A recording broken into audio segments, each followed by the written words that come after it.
Welcome back again and plan for today is definitely going to be a lower body session. तो कल upper body हो चुकी है हर major muscle group के लिए, या फिर कहें तो हर मसल ग्रुप के लिए एक movement with 2 working sets each. And that means कि हमारी पूरी अपर बॉडी अब स्टिमुलेटेड है। सोरनेस तो नहीं कह सकते हैं, लेकिन still we got that work done.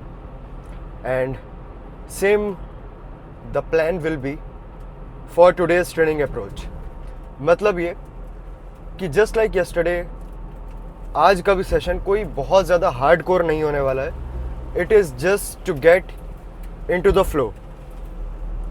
तो धीरे धीरे जो भी हमारी ट्रेनिंग इंटेंसिटी है हम इंक्रीज करेंगे, लेकिन इट्स नॉट द केस कि हम एकदम से ही अपने PR हिट्स करने लगेंगे।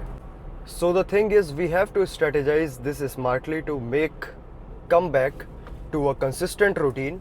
हम एकदम से बहुत ज़्यादा इंटेंस ट्रेन भी कर सकते हैं, लेकिन जब उसमें रिकवरी हमारी हिंडर होगी तो उस वजह से हमें और ज़्यादा रेस्ट लेना पड़ेगा, and that would result into taking more breaks, and which I do not want to, because already अभी काफ़ी ज़्यादा ब्रेक हो चुके हैं।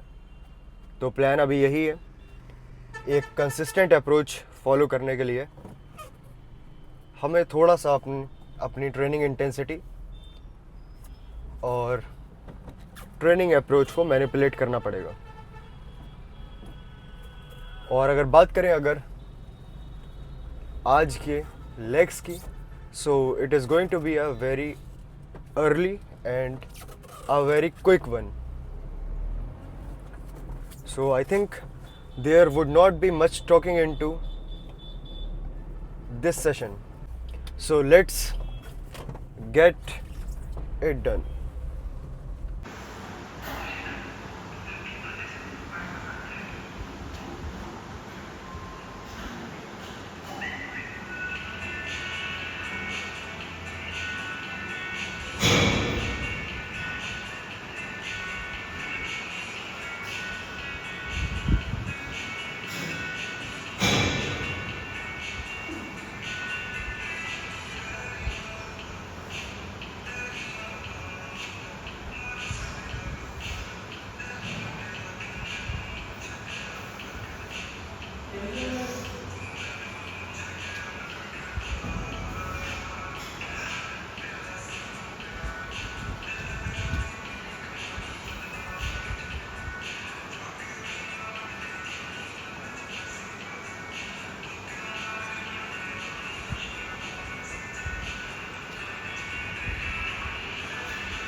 Okay, so session end and talking about today's approach.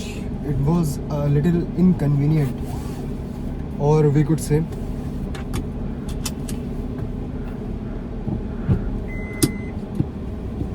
irregular type of approach.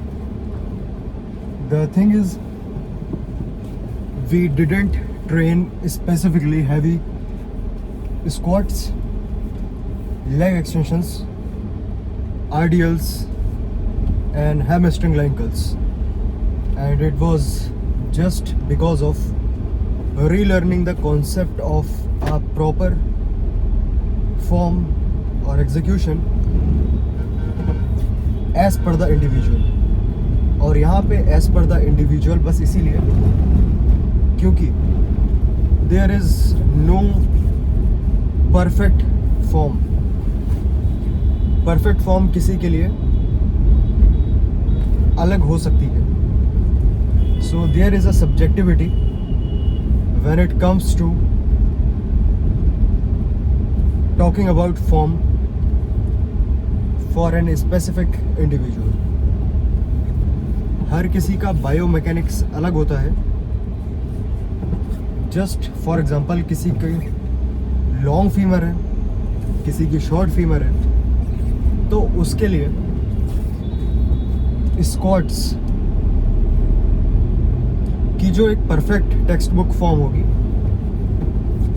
वो वैसे execute नहीं हो पाई, जिसकी वजह से जो हमें चेंजेस करने पड़ेंगे अपनी फॉर्म में, तो उसको कहते हैं relearning the concept of a proper form for an individual. और अगर यहाँ पे अपनी बात करें, because I have some kind of condition कि जिसकी वजह से हम एक प्रॉपर तरीके से हैवी स्क्वाट, प्रॉपर का मतलब जो एक यूनिवर्सल फॉर्म होती है उसके अकॉर्डिंगली हम वैसे एग्जीक्यूट नहीं कर सकते.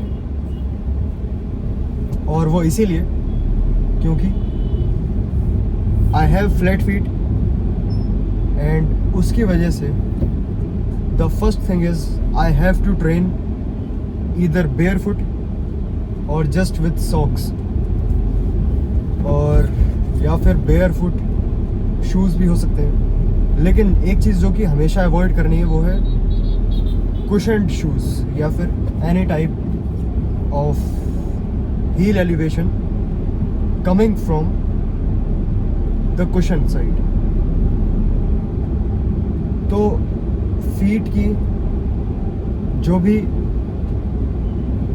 इंटरनल मसल्स होती हैं, लाइक फुट मसल्स होती हैं, अब जिन लोगों को एनाटमी पता होगी उन्हें इसके स्पेसिफिक नाम भी पता होंगे. There are some small muscle groups inside our feet. तो वो जब इतनी स्ट्रॉन्ग नहीं होती हैं, so what happens is called fallen arches, and fallen arches is also known as flat feet. और ये कोई ऐसी अनट्रीटेबल कंडीशन नहीं है, लेकिन there are many people who have surpassed this condition just by adjusting their form. सबसे बड़ा example, even Chris Bumstead has flat feet. लेकिन उसका सॉल्यूशन यही है फिर कि ज़्यादातर शूज़ में लेग्स को ट्रेन करना स्पेशली अवॉइड करना पड़ेगा. और शूज़ की यहाँ पे उनकी बात हो रही है जिनमें हमारी फीट की पोजीशन थोड़ी सी अननेचुरल होती है. And in most of the cases जितने भी शू ब्रांड हैं या मेजॉरिटी जितने भी शूज़ 99% होते हैं, सब में हमारी फीट की पोजीशन अननेचुरली होती है. there is a little to no gap between the toes, and also there is a no support in between that arch side of feet. तो इसीलिए अगर उन मसल ग्रुप्स को भी ट्रेन करना है जिससे कि हमारी ओवरऑल लेग्स के डेवलपमेंट पे असर पड़ सकता है, तो यहाँ पे वो चीज़ ज़्यादा प्रायोरिटाइज करनी पड़ेगी. So I think from now onwards I will definitely prioritize it and just we have to train most of the time barefoot or just with socks. So I think that is not a very big deal. The plan for now is to get a very big post workout meal, क्योंकि legs एक ऐसे muscle group है जब भी उसे intensely या फिर कैसे भी ट्रेन करते हैं तो ग्लाइकोजन डिप्लीशन थोड़ा सा ज़्यादा होता है as compare to training any other muscle group. और क्योंकि आज का ट्रेनिंग सेशन था भी हमारा फास्टेड स्टेट में, तो इसीलिए now I am feeling a little hungry. Not a little, it's little too much. तो plan for post workout meal would be, I think, either egg rice or either chicken rice. So currently the sources of protein are just two: eggs and chicken. Carbs में हम कैसे भी indulge कर सकते हैं according to our perception of getting either taste or just cleaner side of carbs. तो अभी के लिए I think rice would be a perfect one for instant absorption directly into the muscles. तो मिलते हैं फिर अपने नेक्स्ट सेशन के साथ.